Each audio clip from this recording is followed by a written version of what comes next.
2 years after the divorce, the millionaire takes his new girlfriend to work. But when he sees his ex with a baby and a billionaire, he freezes. Traffic on Park Avenue, in the heart of Manhattan, moved at its frantic weekday pace.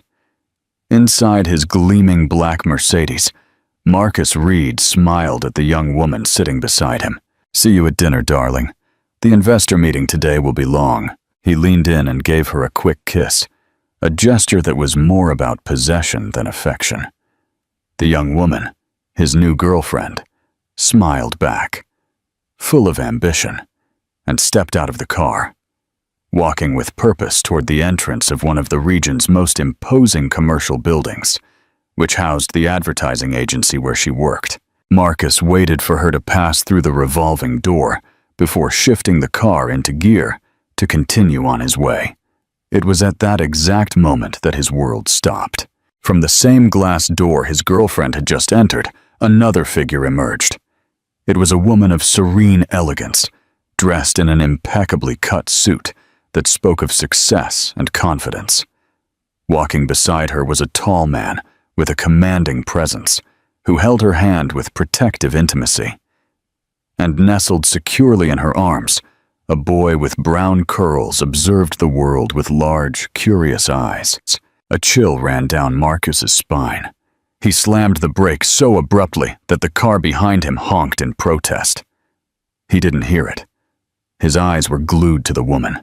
Time seemed to contract, and for a second, he was no longer in Manhattan in 2025, but 2 years earlier, in the living room of his penthouse, a few miles away. The woman was Lauren, his ex-wife. The man beside her was unmistakable. Elias Thorne, a logistics billionaire whose fortune and power made Marcus's own millions seem like pocket change. But what truly stole the air from his lungs was the child. A boy who would be the exact age. Marcus's blood ran cold. His hands gripped the steering wheel with a force that made his fingers ache. The woman he had discarded, the woman he imagined had sought refuge in some corner of Queens to live an anonymous, forgotten life, was here, radiant, powerful, beside one of the most influential men in the city, and holding a child who had to be his son.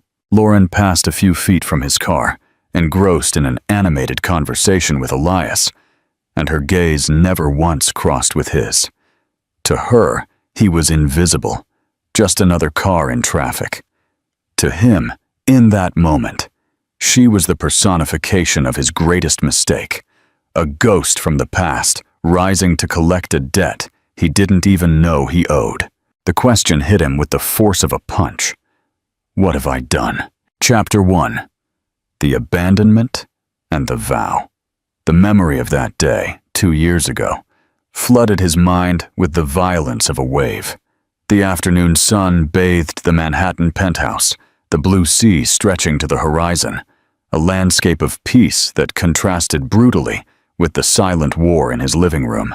Lauren was waiting for him, sitting on the white linen sofa, her hands clasped on her lap in an attempt to contain the tremor.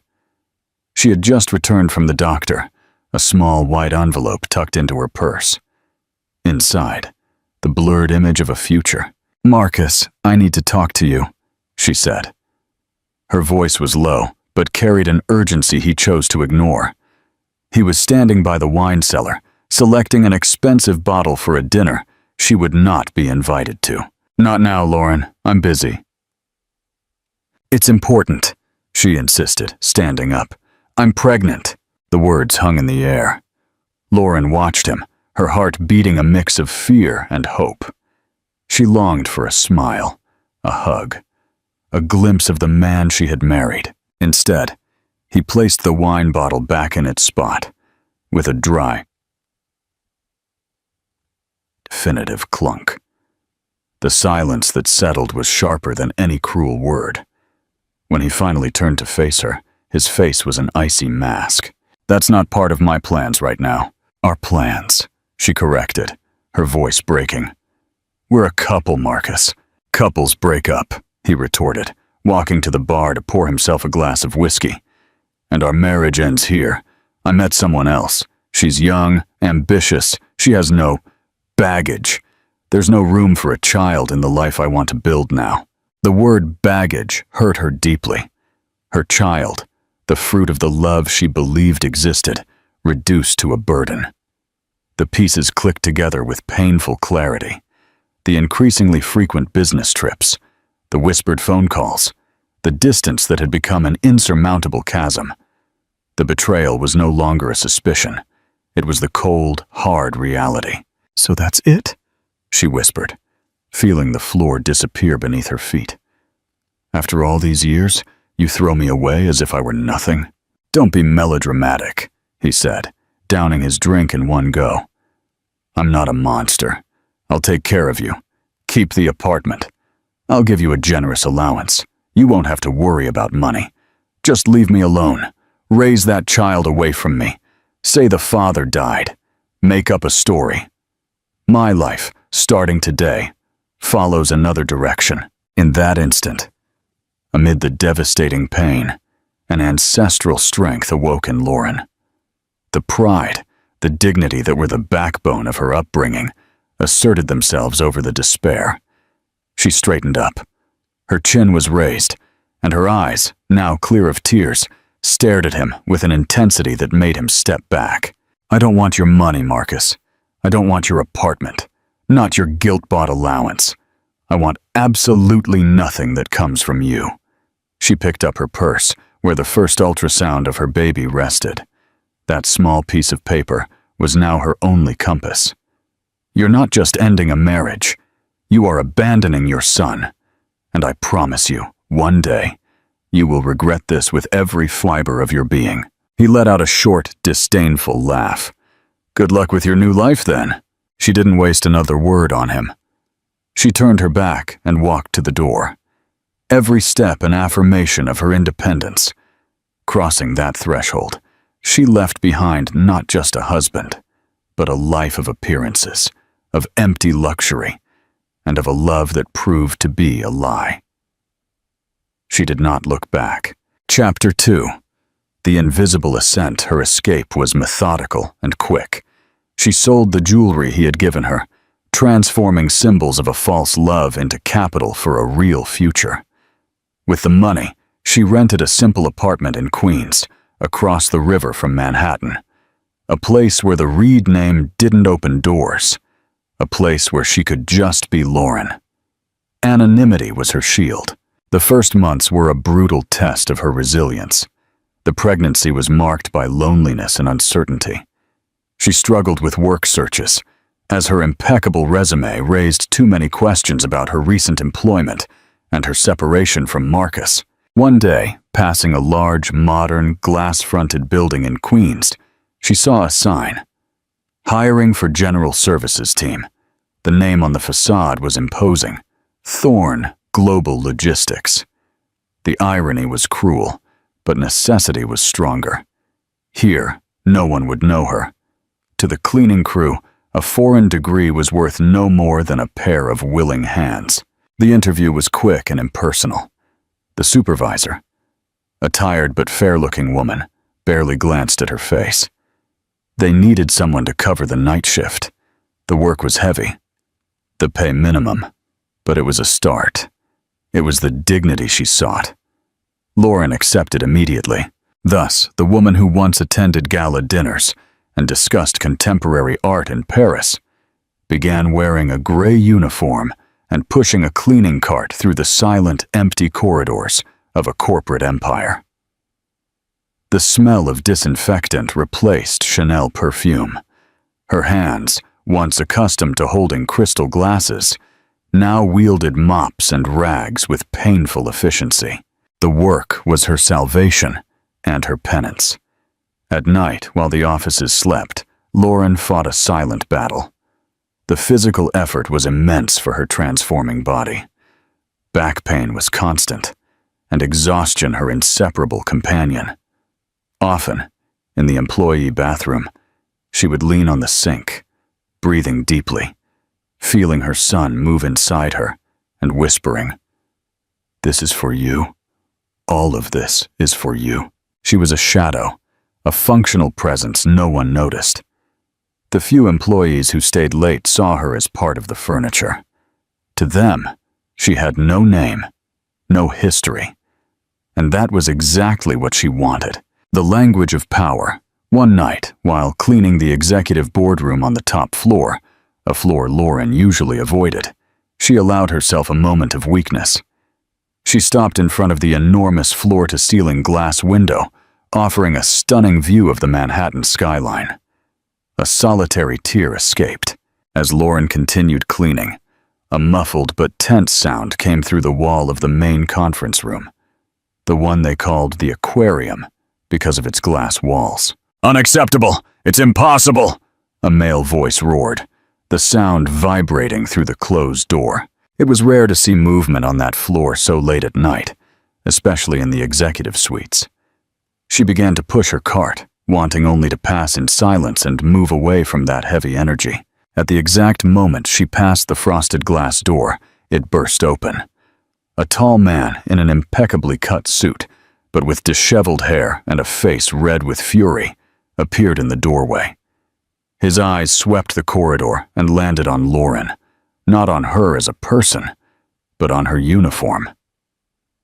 It was Elias Thorne, the CEO, the owner of that entire empire. "You," he said, his voice cutting like broken glass. "Come here, they spilled water on the table. Clean it up, fast." He didn't wait for an answer. He just turned and walked back inside. Leaving the door ajar, Lauren, head bowed, entered the room. The atmosphere was contained chaos.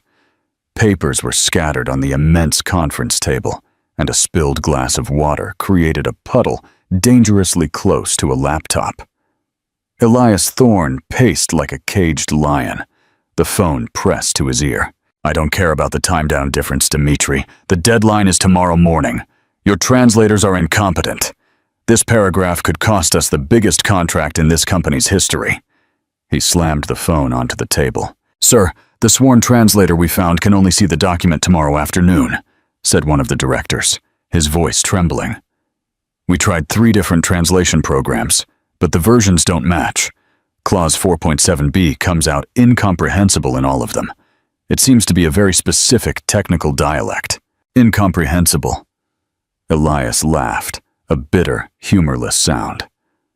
"I'll tell you what's incomprehensible. It's incomprehensible that my executive team, with 6-figure salaries, can't solve a translation problem. We're talking about a $200 million contract with Russia's largest grain distributor, and we're going to lose it because of one paragraph."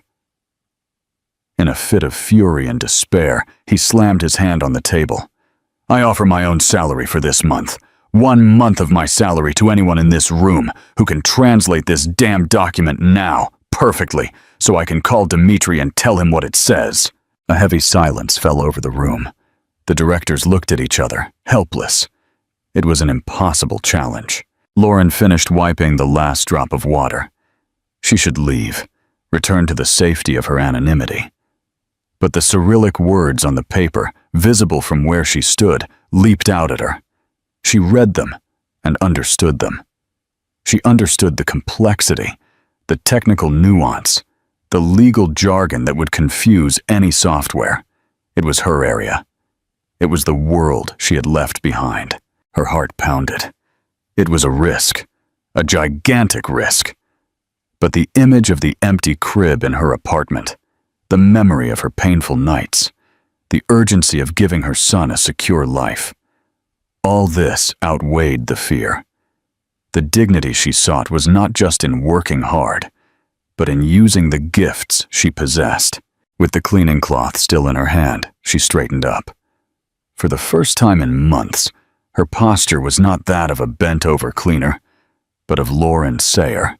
"I can translate it." Her voice, though low, cut the silence like a blade. All eyes in the room turned to her. First, confusion. Then, disbelief. Elias Thorne stared at her, his eyebrows furrowed as if she were a mirage. "What did you say?" he asked, his tone mixed with scorn and irritation. I said I can translate the document, sir, Lauren repeated, her voice firmer now. She stepped forward toward the table. I speak Russian fluently. One of the directors let out a nervous chuckle. Ma'am, with all due respect, this is a complex legal document. I know, she interrupted him, her eyes fixed on Elias. It's an intermodal logistics contract, specifically about transshipment liability clauses in unsecured territory and penalties for refrigerated container failure. Clause 4.7b, which the software doesn't understand, uses an archaic Soviet maritime law term to define force majeure. It needs to be translated conceptually, not literally. The director's jaws dropped. Elias Thorne was now looking at her with a different intensity. The anger in his eyes gave way to a gleam of shock and curiosity. He studied her for a long second, the woman in the gray uniform, speaking with an authority that in no way matched her position. Hesitantly, but with no other option, he pushed the paper across the table toward her. Translate. Lauren placed the cleaning cloth on the edge of the cart. Her hands, which minutes before were scrubbing the floor, picked up the document with a forgotten familiarity. Her eyes scanned the lines, and the words flowed from her, not in Portuguese, but in perfect English. The language of negotiation. She didn't just translate, she interpreted, explained the nuances, contextualized the terms, offering Elias not just the text, but the weapon he needed for his negotiation. Her translation was clearer, more precise, and more intelligent than any machine could ever produce. When she finished, a stunned silence filled the room. She had deciphered the indecipherable in less than 5 minutes. Elias grabbed his phone. He dialed. When Dmitri answered, he spoke with a lethal calm, using the exact words and concepts Lauren had provided. The conversation was short. Upon hanging up, a victorious smile, the first of the night, appeared on his face. The contract is ours, he announced to the room. The directors erupted in sighs of relief. Elias then turned to Lauren. The astonishment on his face was genuine. Who are you? He asked, his voice now devoid of any arrogance. Lauren looked at him. The exhaustion of the night, of her life, mixed with a new, fierce determination. She was no longer a shadow. I am the woman who just saved your $200 million contract, she said, her voice calm and unshakable. And you owe me your 1-month salary. Chapter 3. The New Pact. The echo of Lauren's words lingered in the boardroom, charged with a weight none of the attendees expected. The directors looked from her to Elias, slack-jawed, witnessing a power reversal so sudden and complete, it seemed unreal.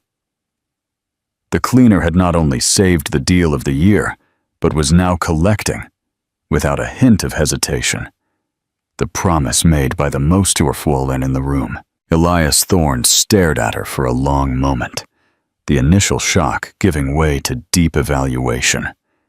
He saw the fatigue on her shoulders, but also the steel spine that kept her upright. He saw the simplicity of the gray uniform and the complexity of an intellect that had just outperformed his entire elite team.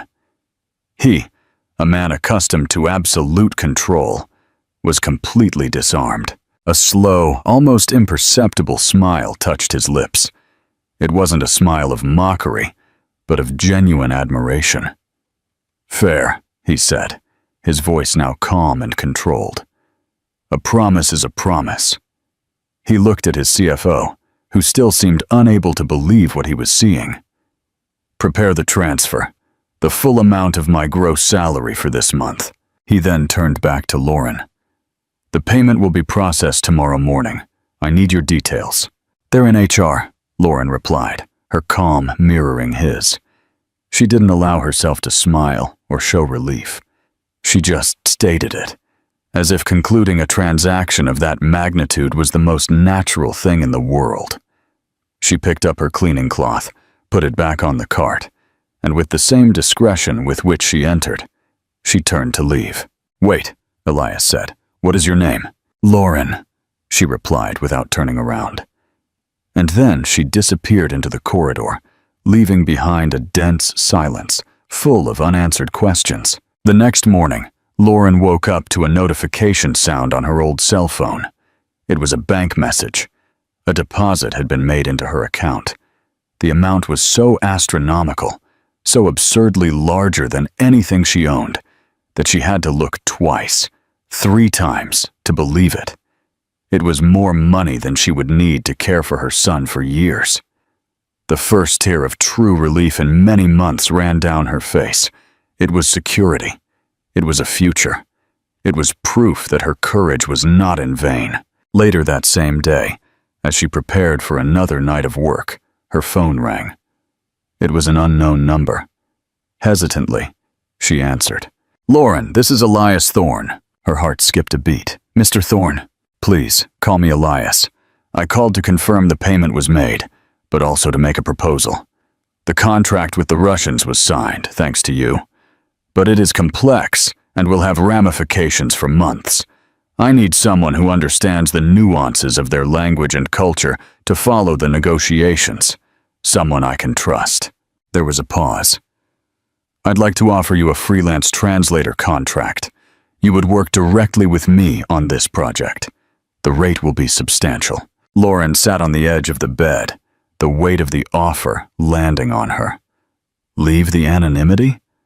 Working alongside the CEO was a risk, but it was also the opportunity to use her skills, to have a job that wouldn't break her body, especially now, with the pregnancy advancing.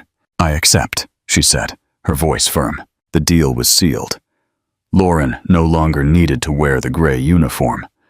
From that day on, she began frequenting the top floor of the Thorne Global Logistics building, not as an invisible shadow, but as an essential consultant.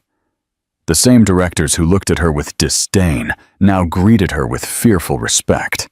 Elias was a demanding but fair boss, and his curiosity about her was palpable. During the long working hours, analyzing clauses and participating in video conferences with Moscow, he observed her. He noticed the way she switched from Portuguese to English and to Russian with impressive fluency. He noticed her strategic intelligence, her ability to anticipate problems, and her calm under pressure.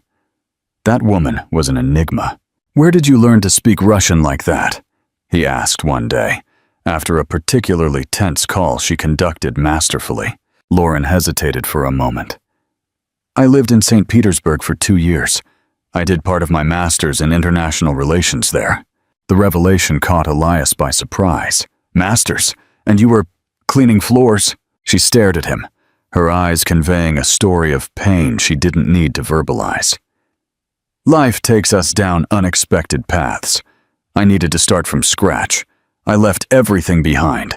I wanted to build my own life, with my own work, with my own dignity." Gradually, in fragmented conversations between meetings, Elias pieced together the puzzle. He found out about her top-tier education, about the years she lived abroad, and, inevitably, through a discreet search conducted by his assistant, he found out about her marriage. Lauren Sayer Reed, the ex-wife of businessman Marcus Reed. One day, he confronted her, not with accusation, but with genuine curiosity. "You were married to Marcus Reed." Lauren didn't flinch. "Yes, I was." "What happened?" he asked. His voice gentle. She took a deep breath, deciding to give him the part of the truth that mattered. He decided he wanted a different life, with a different person. And I decided I didn't want anything that came from him. So I left, with only what I could carry. I wanted to build my own life. She didn't mention the betrayal.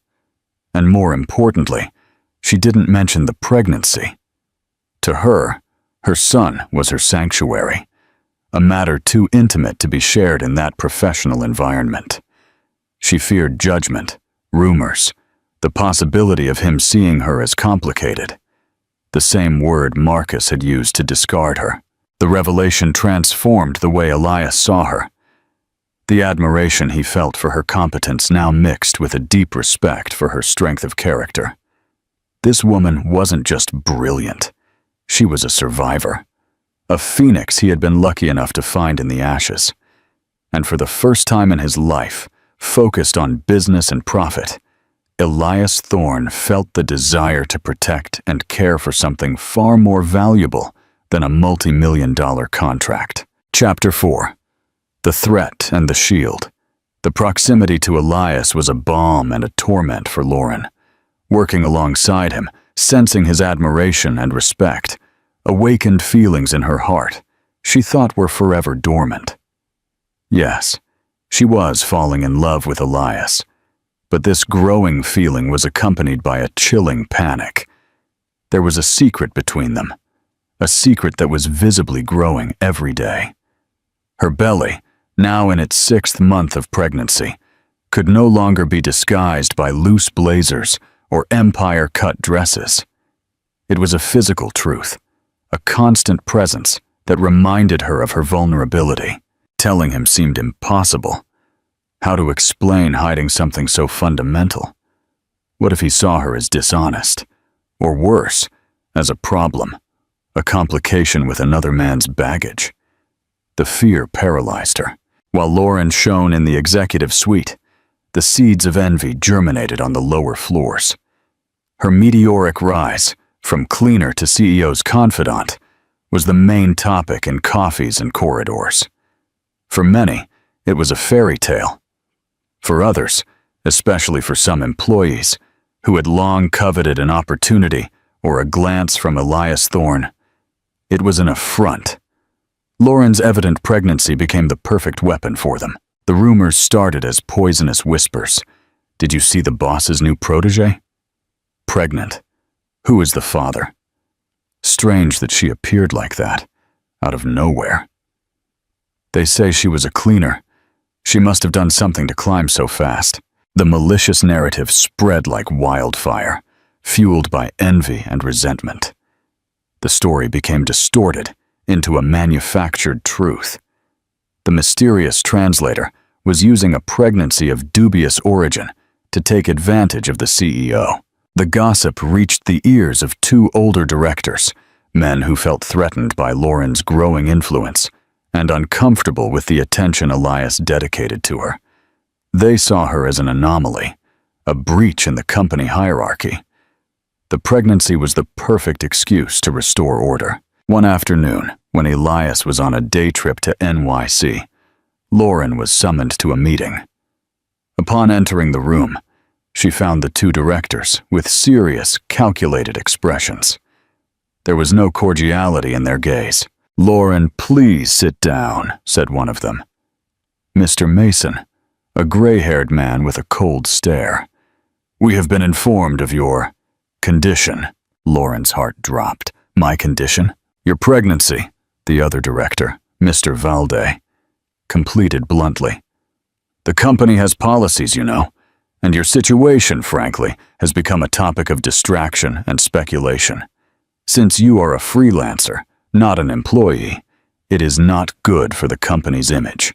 "My work has been impeccable," Lauren replied, her voice firm despite the tremor in her hands. "My personal life does not interfere with my responsibilities." "That's not how it looks," Mason retorted. "Your rise was quick, your history is nebulous, and now, this pregnancy. We need to protect the company, and protect Mr. Thorne from embarrassing situations." The threat was implicit. They were painting her as a gold digger. They gave her the options, both cruel. They could pretend she vanished, or she could sign a letter of voluntary resignation, citing personal reasons, and leave discreetly with a small financial compensation for her silence. The humiliation hit her hard. She thought about fighting, about going to Elias and telling him everything. But fear overcame her.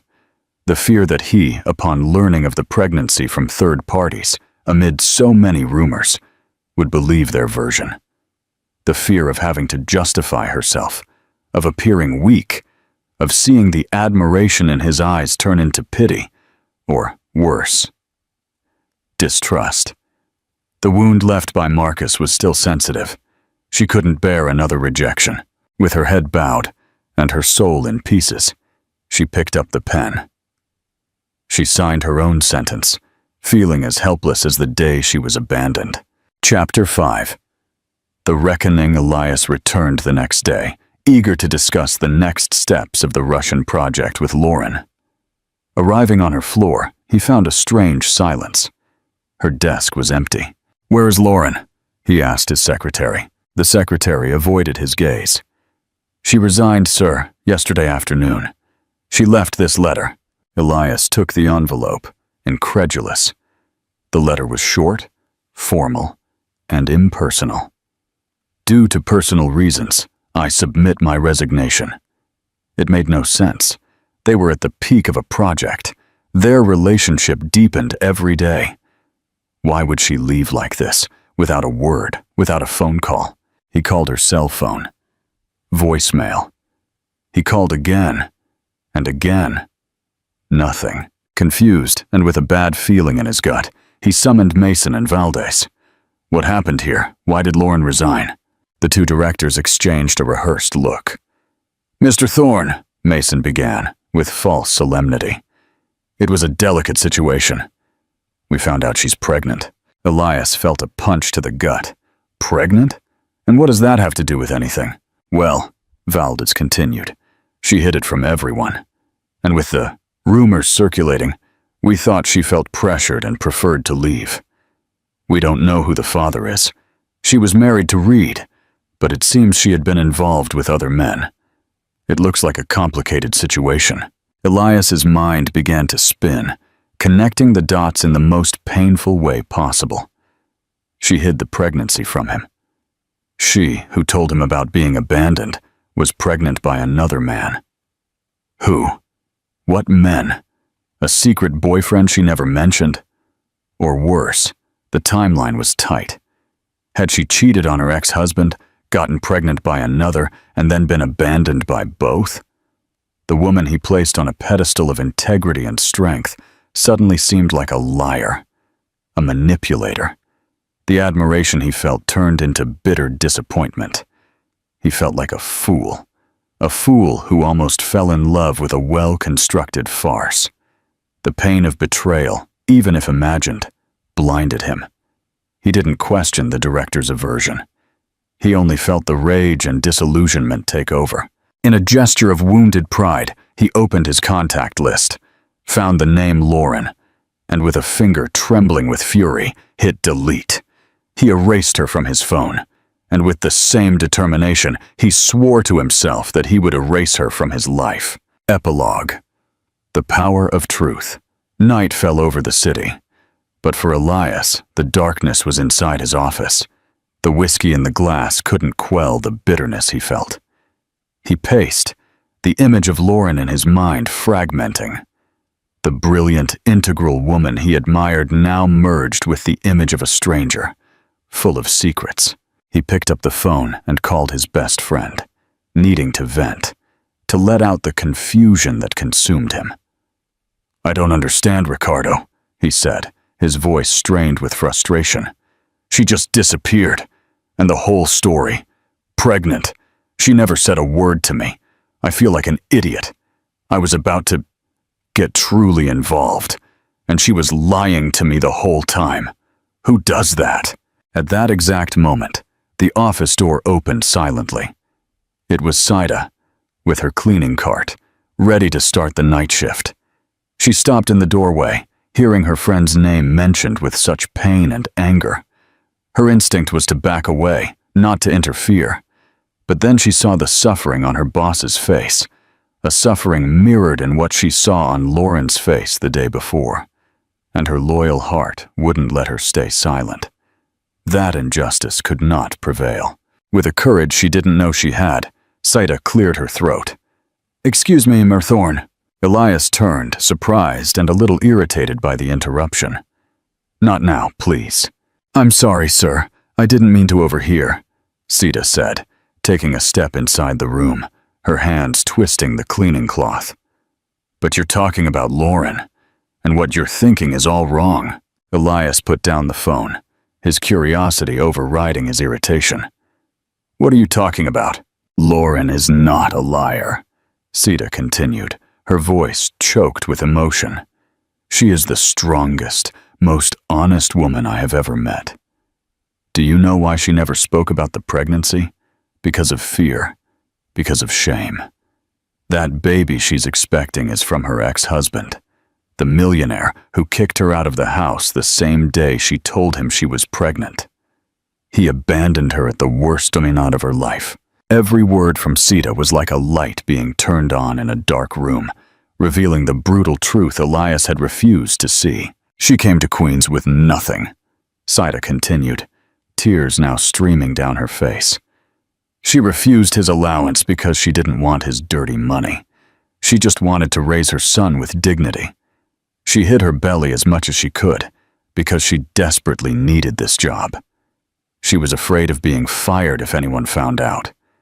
And that's what happened, wasn't it? Someone spread the rumor, and they used it to get rid of her here.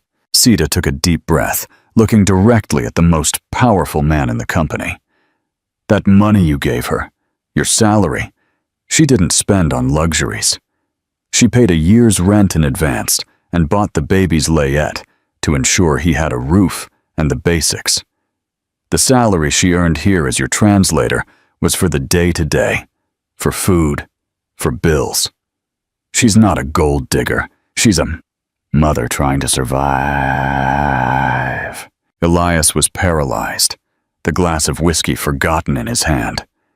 The image the directors painted, the story his own pain constructed, it all crumbled. He didn't see a liar. He saw a terrified woman, fighting the world alone, trying to protect herself and her son, the same way a wild animal protects its young. He had judged her with the same cruelty the world had already dealt her. The emotion hit him with the force of a wave, a mixture of shame, regret, and an even deeper admiration than he felt before. "Where is she?" he asked, his voice hoarse.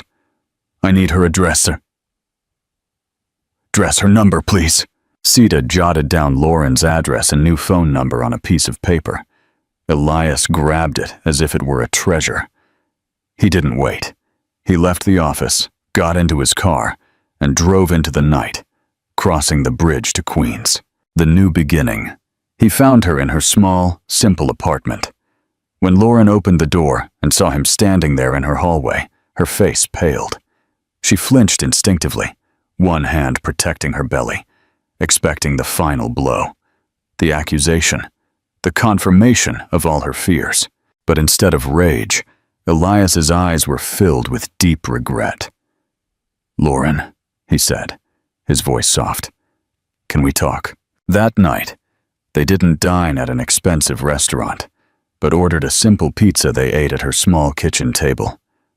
And there, under the faint light, Lauren finally opened her heart.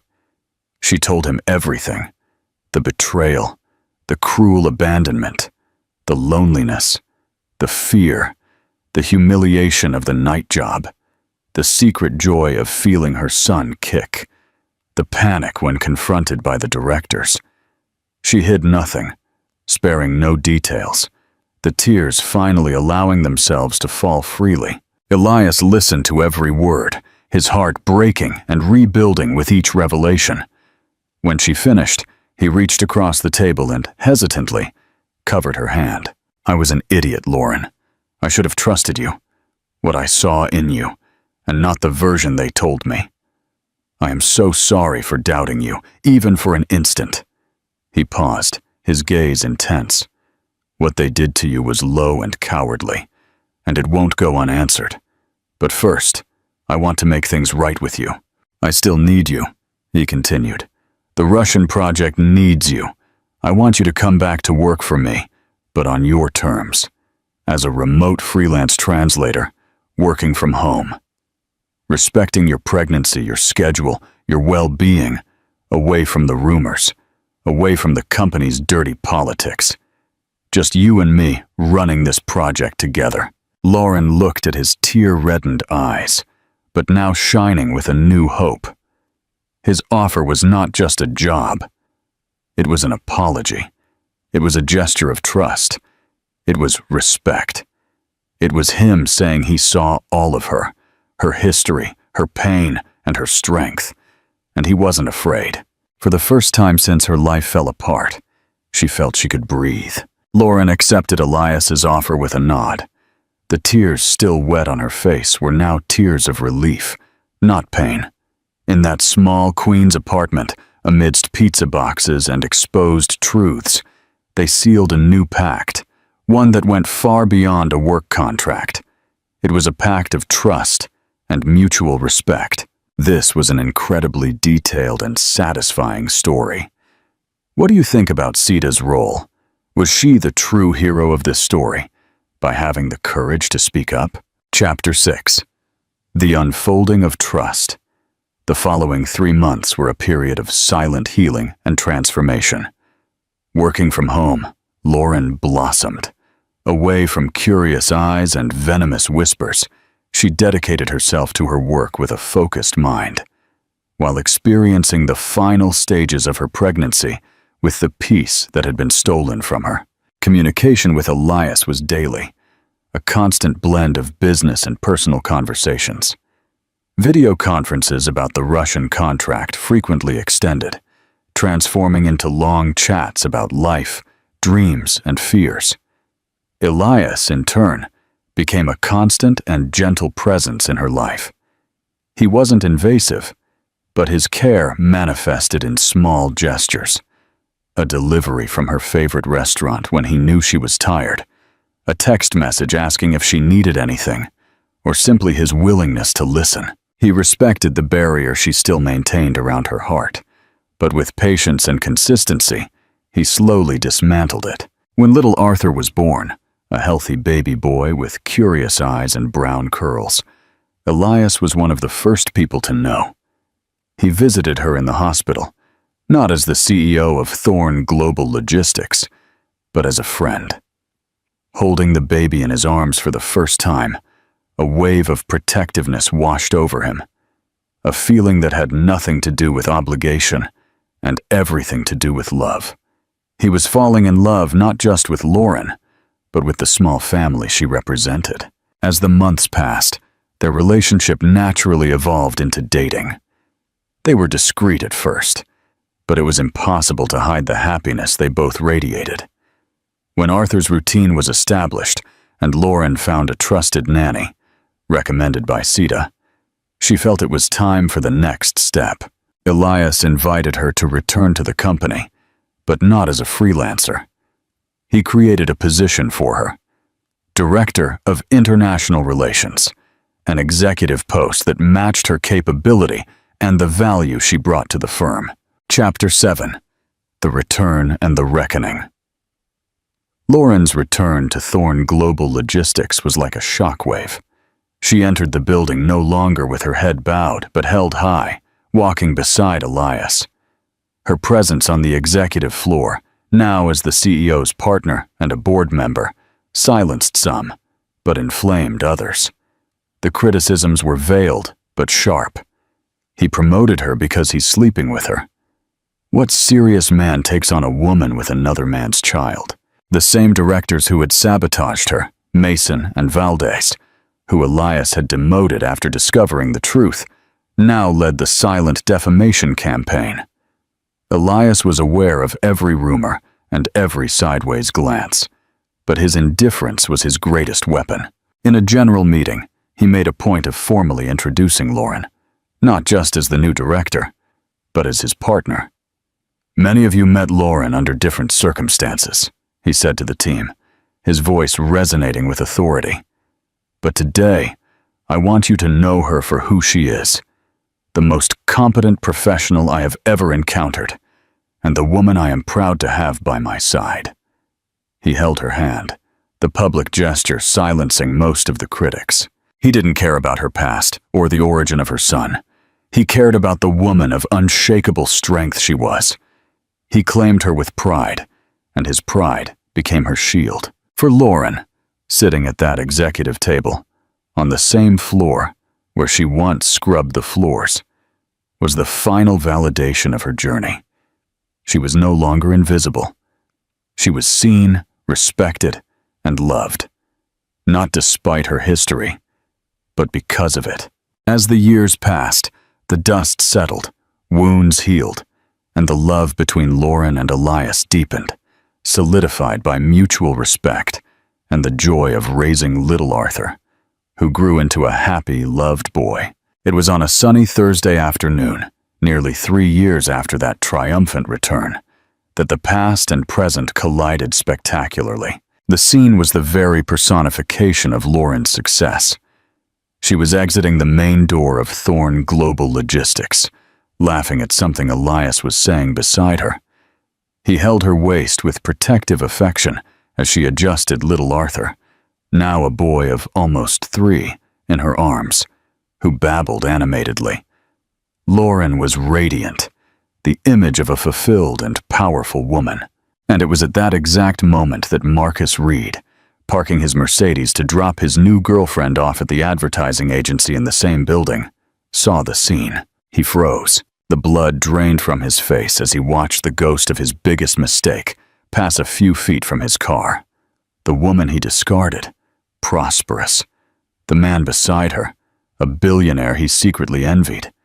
And the child he abandoned before he was even born. Lauren walked past him, her gaze focused on her family, on her future, and she didn't even notice him. To her, he was just part of the landscape. To him, she was an earthquake shaking the very foundations of his carefully constructed life. Chapter 8. The Price of Regret. Open ending. The initial shock gave way to a feverish obsession. The image of Lauren, Elias, and, most importantly, the boy, wouldn't leave Marcus's mind. He needed to know. After a few calls to old mutual contacts, he managed to get Lauren's number. She ignored the first call. The second, too. On the third, she answered, her voice cold and professional. "Lauren, it's Marcus." A silence on the other end of the line. "What do you want, Marcus?" "I saw you," he said, his voice hurried. "Today, in front of the building. You were with a boy. I need to know, Lauren. Who is that child?" "I don't think that's any of your business," she replied, ready to hang up. "Please," he almost pleaded, desperation leaking into his voice. "His age. He looks the right age. Is he my son?" Lauren took a deep breath, gathering all her strength. She would not give him the satisfaction of drama, only the truth. Stark and simple. "Yes, Marcus. His name is Arthur. Arthur, and yes, he is your son."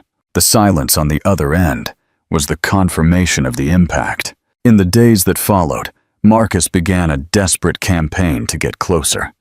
He called, he sent messages, he showed up unannounced at her building's lobby with expensive gifts for Arthur, offering money, allowance, everything she had once refused. Lauren, with the calm of one who has already won the war, talked to Elias and made a decision. She would allow Marcus to meet his son, not for him, but for Arthur, who one day would have the right to know his biological father. The meeting was scheduled at a park, neutral territory. Marcus arrived anxious, his heart pounding. He saw Arthur running on the grass, and his eyes filled with tears. He tried to hug Lauren, but she recoiled, her body rigid. "He's beautiful," Marcus stammered, handing a huge teddy bear to the boy, who looked at him suspiciously. "Yes, he is," Lauren agreed, her voice devoid of any emotion. He tried to justify himself, spoke about regret, about not knowing what he was doing. Lauren listened in silence. When he finished, she stared at him with firm eyes and uttered the words that would forever haunt him. "You need to understand one thing, Marcus. You didn't lose a relationship, you lost a family." The open question. Marcus looked at the small Arthur, who was now playing nearby with Elias, who watched the scene from a respectful distance, ready to intervene if necessary. In that instant, Marcus saw everything he had thrown away. "I can fix it," Marcus pleaded, his voice choked, his pride shattered into 1,000 pieces. "We can be a family again. I love you." Lauren observed him, and for the first time she felt neither pain nor anger, only a kind of sad compassion for the man he was. She shook her head slowly, the decision in her eyes as solid as a rock. "You don't love me, Marcus. You love the idea of what you lost. You abandoned me at the worst moment of my life, carrying your son." Her gaze shifted to where Elias was, and a soft smile touched her lips. "Elias found me at my lowest. He saw me when I was invisible to the rest of the world. He picked me up and showed me what true respect and love were, without asking for absolutely anything in return. For Arthur's sake, we can be civilized. You deserve to know your biological father, but that's all it is. My heart, my family, they already have a place, and it's not with you." Marcus finally felt defeated. He watched as Lauren walked toward Elias, who enveloped her in his arms and kissed the top of her head. Together, the three of them walked away, a complete and unlikable family, leaving Marcus alone in the park with the ghosts of his choices. The final confrontation was over, but the future was still being written. Lauren had found love, security, and the family she created. Marcus was left with an open door to his son's life, but only as a supervised, secondary figure. The question that remains: can Marcus accept his new marginal role and become a decent co-parent? Or will his wounded pride and obsession with the family he lost resurface to threaten the fragile peace Lauren and Elias built? Chapter 9. The Trial of Co-Parenting. A month after the park confrontation, Marcus Reed was forced to confront the harsh reality. His access to his son, Arthur, was entirely at Lauren's discretion, and his own pride was a burden she refused to carry. The visitation schedule was strict, a few supervised hours every Saturday morning at a child-friendly center, with Lauren always present or within immediate reach. It wasn't the family Marcus desperately craved. It was a sterile, regulated connection. Marcus's greatest test wasn't the money, but the humility. The first few meetings were agonizing. Marcus brought expensive, oversized toys, a miniature electric car, a drone, attempts to buy back lost time, all of which Lauren calmly vetoed, citing the need for normalcy. "Arthur needs books and stability, Marcus, not compensation for your guilt," she stated flatly one morning, carefully checking the teddy bear Marcus brought for choking hazards. His rage simmered under the surface. He was used to commanding boardrooms, not being policed by the woman he had discarded. He wanted to blame Elias Thorne, the quiet billionaire who now occupied the center of his former life. But Elias remained invisible, his presence a silent, formidable shield around Lauren and Arthur. The breaking point came when Marcus learned that Arthur called Elias Leah, a term of endearment for Papa Elias, a small, intimate detail that ripped through Marcus's carefully controlled composure. During a supervised visit, Marcus lost control. "I am your father, Arthur. I am your blood," he insisted, grabbing the boy's arm too tightly. Arthur, startled, immediately burst into tears, instinctively reaching for Lauren. Lauren's voice was like ice. "That's enough. The visit is over." She scooped up the sobbing child, her eyes burning with a terrifying calm. "You chose the title of biological father, Marcus, but the title of dad is earned with years of presence and love. You just lost your visitation rights for the next month." The fallout was immediate. Marcus's calls and emails to Lauren went unanswered. He was faced with the ultimate consequence: total exclusion from his son's life, a solitude he had created entirely himself. Chapter 10. The Path of Acceptance. Faced with the threat of permanent exclusion, something finally broke inside Marcus: his arrogance. He didn't call his lawyer. He called his only remaining contact, a former colleague who had witnessed his fall. He sought therapy, not to manipulate the system, but to confront the deep-seated fear and entitlement that had ruined his life. A month later, he contacted Lauren with a single, humble, handwritten letter. "I was wrong. I apologize for my behavior. I will respect your boundaries and rules. I will not bring gifts or pressure, Arthur. I will focus only on being a kind, safe uncle figure for the limited time you allow me. I understand I have to earn your trust back, and I accept that it may take years." The following Saturday, Marcus arrived at the center alone. He brought a book about construction, a topic he knew Arthur loved. He spoke softly, focusing entirely on the boy's interests. He didn't mention Dad. He didn't ask questions about Elias. He was simply Marcus, the quiet, safe man reading stories. Lauren watched him, her eyes guarded but observant. She saw a genuine shift. She saw a man fighting the man he used to be. The visit slowly resumed. Arthur, naturally resilient, began to look forward to seeing Marcus. He still called Elias Leah, but he accepted Marcus's simple presence. The dynamic settled into a strained, cautious peace. Lauren maintained the distance, focusing on her career and her family with Elias. Marcus accepted his new, minimal role, his presence a testament to his painful acceptance. The question of their future remains. Can Marcus continue to choose humility over his wounded pride? Or will the proximity to the life he lost, the love between Lauren and Elias, eventually consume him? And for Lauren and Elias, has the stability they built been tested enough to move their relationship out of the separate bedrooms and into a commitment as husband and wife? Tuyet voi, chúng ta sẽ tiếp tục câu chuyện Lauren, Elias và Marcus để xem sự cân bằng mong manh mà họ đã thiết lập sẽ dẫn đến đâu, đặc biệt là trong mối quan hệ giữa Lauren và Elias. Chapter 11. The Crossing of the Threshold. The cautious peace established by the visitation routine allowed Lauren and Elias to finally turn their attention inward. For months, their bond had been defined by a shared purpose, protecting Arthur and building a stable future.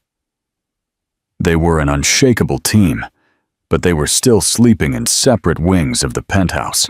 One Saturday evening, after Marcus's visit, Arthur was tucked into bed, dreaming peacefully. Lauren found Elias in the library, a space they rarely used for work, reserving it for deep conversations. Elias looked up from a book, his expression open and patient. "He's asleep," Lauren whispered, leaning against the doorway. "He seemed happy today," Elias noted, closing the book. "Marcus is finally learning." "He is," Lauren agreed, her voice tired. "But every visit is still an emotional drain. It reminds me how long I was alone, and how much I fought to get here." Elias stood up, walking toward her. "You don't have to fight anymore, Lauren. Not alone. And certainly not with me." He gently took her hands. "We've built something real. Something that withstood an earthquake and a hurricane. We've proven we are partners for life, for commitment, and for chaos. But we haven't given us a chance." The unspoken question hung between them. Lauren knew what he was asking. It wasn't about rushing. It was about acknowledging their reality. "I love you, Elias," she confessed, the words both terrifying and liberating. "But I'm afraid of bringing the debris of my past into your future. I'm afraid I'm only good at being a strong, single fighter." Elias smiled, a warm, reassuring expression. "That strong single fighter is the woman I fell in love with. And debris? We clean up debris together. That's what true partnership is." He didn't rush the moment. He simply held her gaze in a an invitation. That night, for the first time since they moved into the new home, Lauren didn't walk back to her own room. She crossed the threshold into Elias's life, not out of necessity or fear, but out of choice, sealing their bond with a promise of a real future, no longer defined by separate wings or past betrayals. Chapter 12. The quiet proposal. 6 months later, life had settled into a rhythm of effortless intimacy. Lauren thrived as the director of international relations, balancing her demanding career with family life. She and Elias functioned as a true unit, their shared bed a testament to the fact that they were finally home. The stability they had created was palpable, and it was reflected in Arthur's joyful, confident demeanor.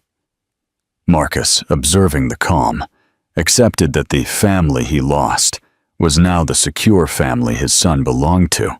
On the day of Arthur's 5th birthday, Elias didn't plan a grand gesture. He waited until they were at the small community park, where they often took Arthur. Arthur was engrossed in a game of chase.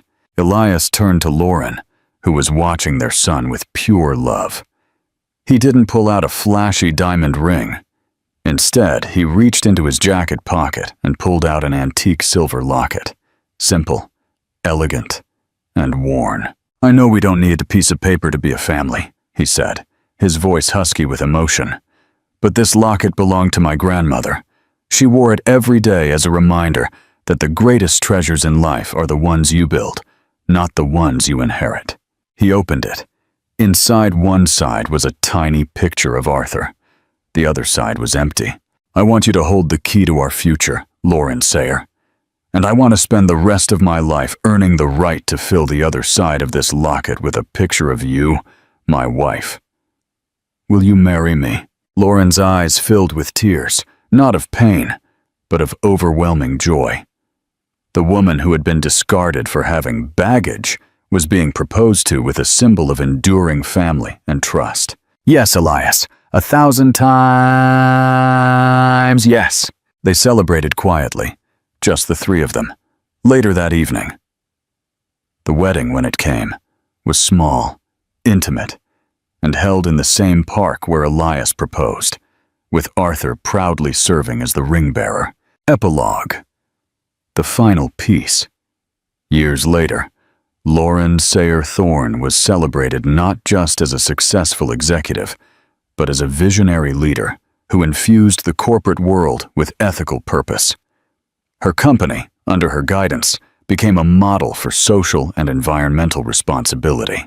Marcus Reed never fully regained his former status, but he found a modest, functional life.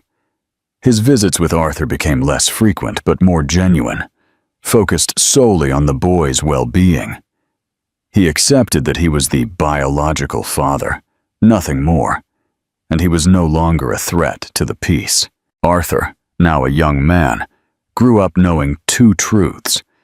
He was loved fiercely by the parents who raised him, Lauren and Elias, and he was the product of a past mistake, Marcus, that ironically led to the beautiful life he now had. The family was complete. The quiet strength forged in the shadows had not only led to personal triumph, but had also built an empire defined by integrity and unconditional love. The woman who once thought she was a burden had become the very foundation of everything that truly mattered.